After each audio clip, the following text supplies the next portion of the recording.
shall I fear? You crush the enemy underneath my feet. You are my sword and shield, though troubles linger still. Who shall I fear? I know who goes before me. I know who stands behind. The God of angel armies is always by my side. The one who reigns forever, he is a friend of mine. The God of angel armies is always by my side.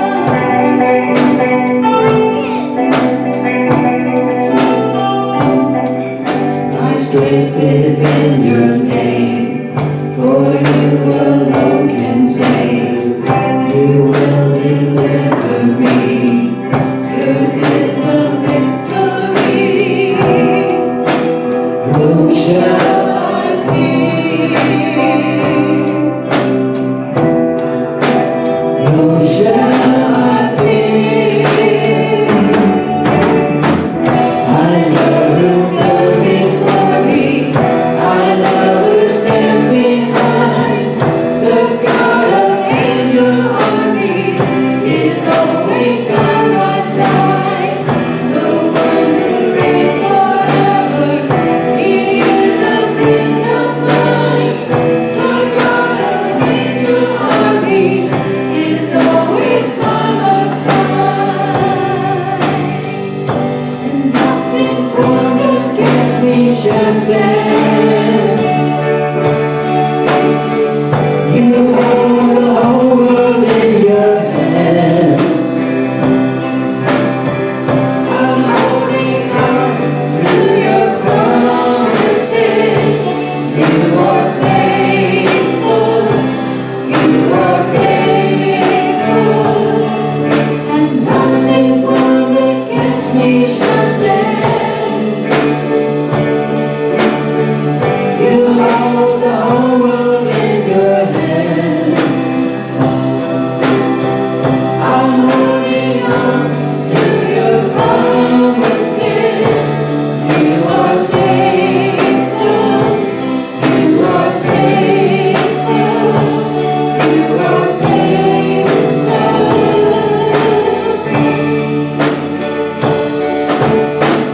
I know who goes before me. I know who stands behind. The God of angel armies is always by my side. The one who reigns forever, he is a friend of mine. The God of angel armies is always by my side. Who goes before me? I know who stands behind. The God of angel armies is always by my side. The one who reigns forever, he is a friend of mine. The God of angel armies is always by my side. The God of angel armies is always by my side.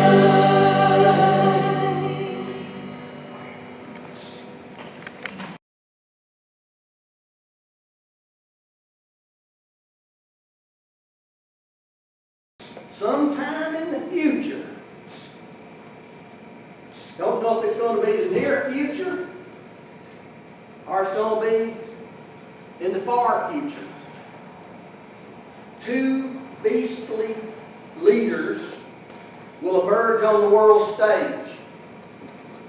In Revelation 13, we see a frightening and vivid description of these two beasts.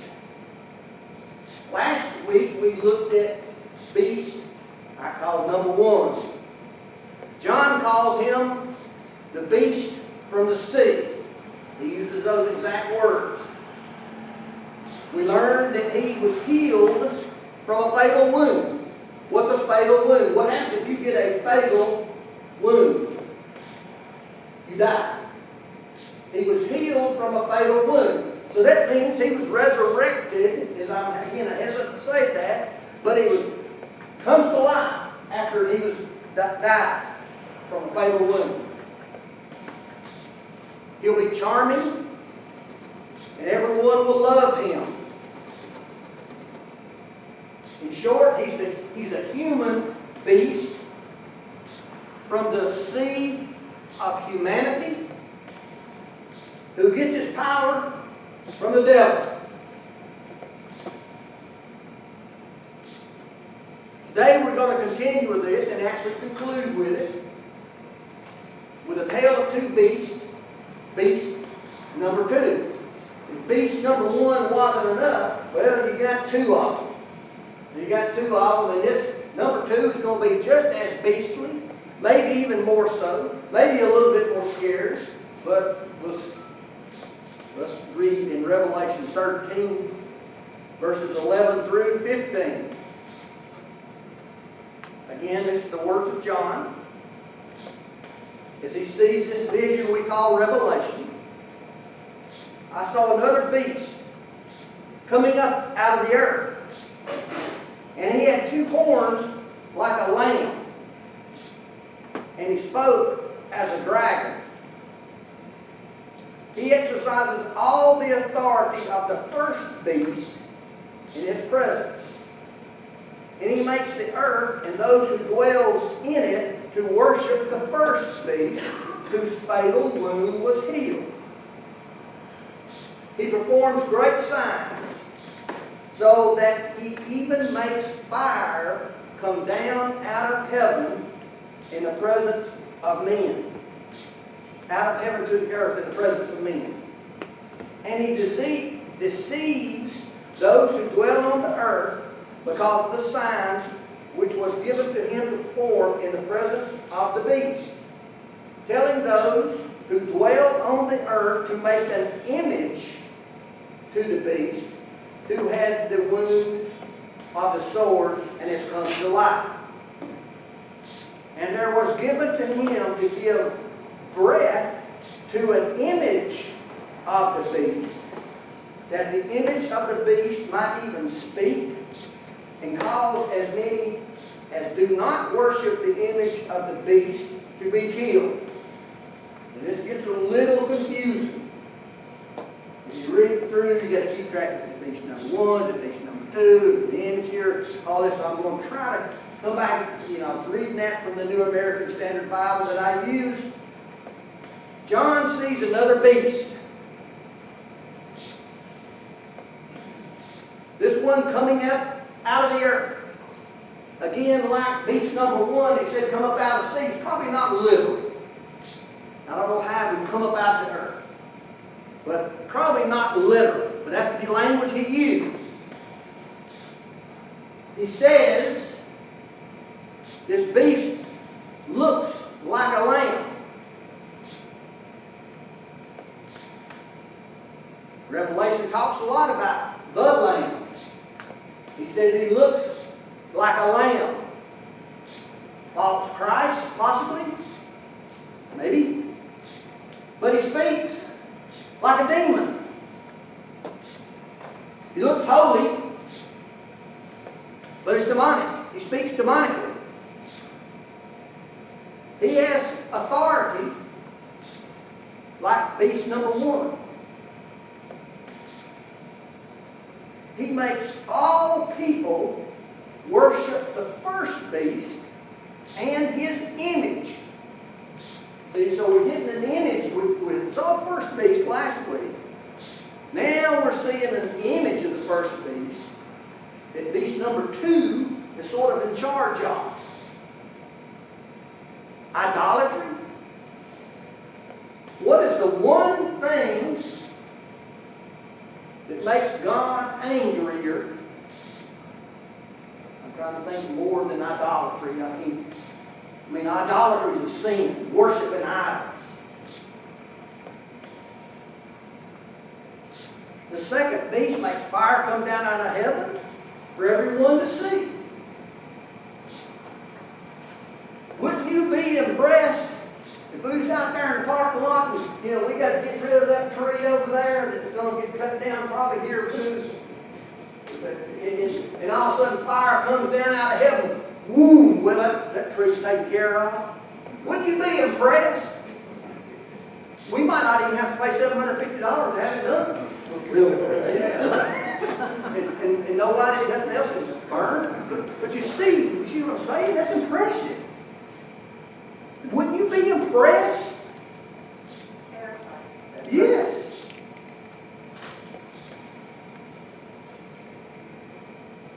He is a deceiver, using demonic magic, and he requires all to worship beast one and an image of this beast number one.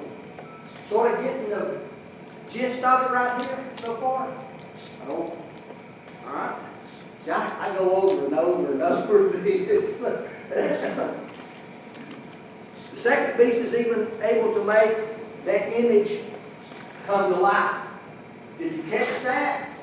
Where it said breath has gone into that beast? So there's an image, there's an idol of beast number one. When we got beast number one, he's out there. He's walking around, he's a walking, talking human being. But he may be stuck away somewhere, not showing not showing his face. They want the world to know who he is. They have this image. It can speak. I mean, you guys go to Disney World, what's it called, animatronics? I mean, there's all kind of talking, talking beasts and animals and stuff like that. That technology's already here. Those that do not worship the image of beast number one will be put to death. Good. Beast two is commonly known as the false prophet. And I'm going to use a word here that's not a pope-like leader of an ungodly religion. I don't think it's going to be the Pope. It's not going to be the Pope. I don't think it's going to be the Pope. I'm not saying it's the Pope. This is on YouTube and it gets on Facebook. But a Pope-like leader. Can I say Pope-like and not say it's the Pope? But an ungodly religion. In short, he's the leader of the religious system of beast number one. Idolatrous, anti-God, anti-Christ. Beast two also leads the beast system's economy, requiring an ID to buy or sell something. There we read on Revelation 13, probably the most famous part of Revelation 13, picking up in verse 16. And he, being beast number two, causes all, the small and the great, and the rich and the poor, and the free men and the slaves, to be given a mark on their right hand or on their forehead. He also provides that no one should be able to buy or sell except the one who has the mark, either the name of the beast or the number of his name. Here is wisdom. Let him who understands calculate the number of the beast. For the number is that of a man, and the number is 666. Ooh. I don't like 666. I wouldn't want my address to have 666 in it and those numbers. I wouldn't want a phone number with it in, a social security number. I mean, I don't like it. Don't have nothing to do with it. Beast number two will make all people have a mark on the right hand or the forehead.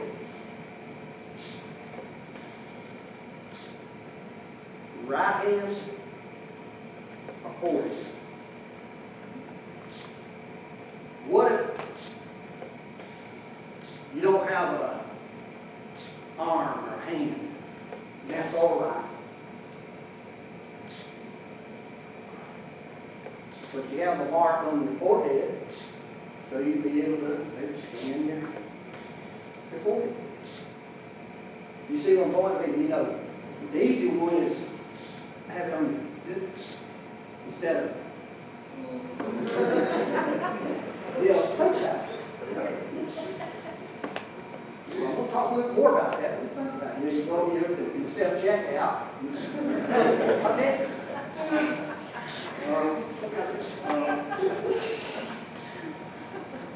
Then, well, here, yeah.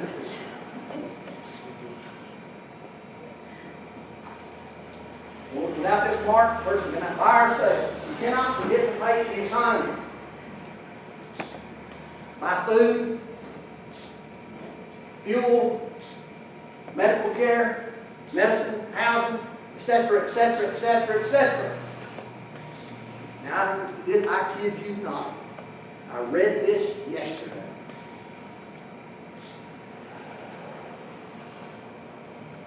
It's called, and we buy stuff from Amazon. I order stuff from Amazon.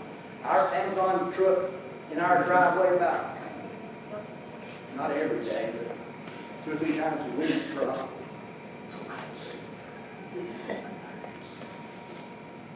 I got this new microphone for them. Well, you know, oh yeah, they got it. Exactly. Had little wheels that keep my mower deck on my lawnmower balanced. One of them broke yesterday. They only got about 15 years of service out of that thing. It's broke off. So I had to order something. Where? On Amazon. Got the whole set there. Use Angel's account. Already got her credit card in there. It's all that.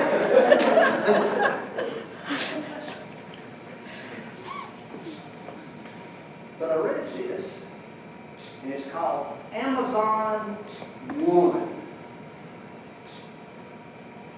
And it's actually a hand scan. They are experimenting, I don't know if it's palm or what, I think it's a palm, a thumb. It's that hand scan.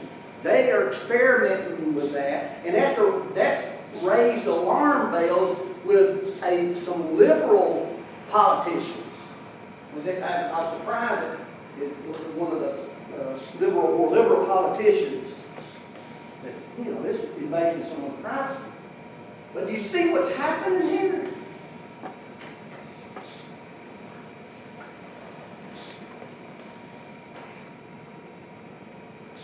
The mark of this beastly man is the famous 666. Otherwise,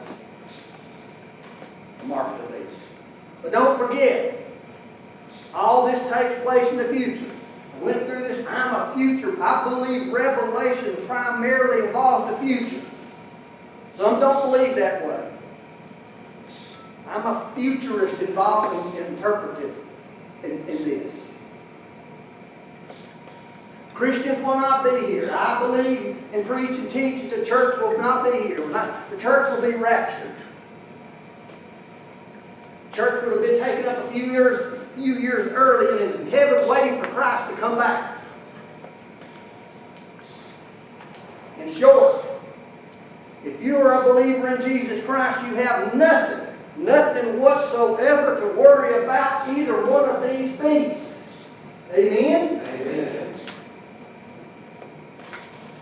But it is interesting that we can see elements of the beast system today. We discussed this at length on Wednesday night in this section of Revelation.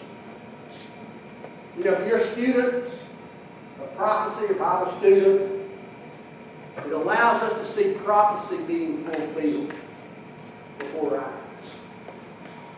You can't deny it. Technological advances in the last 50 years have been astonishing. And they will continue to be astonishing. Smart devices will be even smarter. Helpful. I hope that's helpful. But it allows for more government control. Part of the big political debate right now. The technology of the beast system, and I'm not saying right now, but in that time, whenever that happens, be it near future or far future, that technology will control everyone and everything. If you buck the system, you're dead. But there's one thing. There's one thing that it will not be able to control. And that is Jesus Christ coming back with His church. The beast system and all the authority and power that it will have at the time, it cannot stop it. Christ will be coming back with His church. And He will destroy the beast, and He will destroy their system, and He will put divine order in place. I tell the two beasts ends with death and destruction of that beast and their system. No man-made or demonic system will ever be able to defeat King Jesus. Amen? Amen. Nothing. Nothing. No system. No matter how powerful, no army. You know, Revelation tells us about an army of 200 million. Nothing. Jesus Christ will defeat the beast, the system, and all be destroyed. Praise be to God.